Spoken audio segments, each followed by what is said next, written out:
আওয়ামী লীগ নিষিদ্ধ সহ ৩ দফা দাবিতে আজ শনিবার বিকেলে রাজধানীর শাহবাগে গণজমায়েত কর্মসূচির ডাক দিয়েছেন জাতীয় নাগরিক পার্টির দক্ষিণাঞ্চলের মুখ্য সংগঠক হাসনাত আব্দুল্লাহ।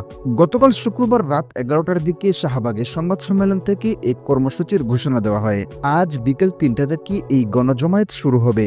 হাসনাত আব্দুল্লাহ বলেন, আমাদের অবস্থান কর্মসূচির অব্যাহত রেখেছি। ২৫ ঘন্টা অলরেডি হয়ে গেছে।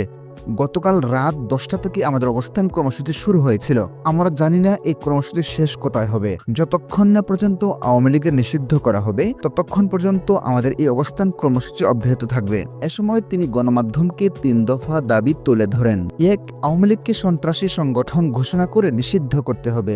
২. আন্তর্জাতিক অপরাধ ট্রাইব্যুনাল আইনে আওয়ামী লীগের দলগত বিচারের বিধান যুক্ত করতে হবে। ৩. জুলাই ঘোষণাপত্র জারি করতে হবে। বক্তব্যে এনসিপির সদস্য সচিব আক্তার হোসেন বলেন, আমরা সরকারের আর কোনো গড়িমসি সহ্য করতে চাই না। দিনের পর দিন যদি শাহবাগে থাকতে হয় তাহলে আমরা এখানেই আছি এবং এখানেই থাকব। আমাদের দাবি আদায় না হওয়া পর্যন্ত ঘরে ফিরব না।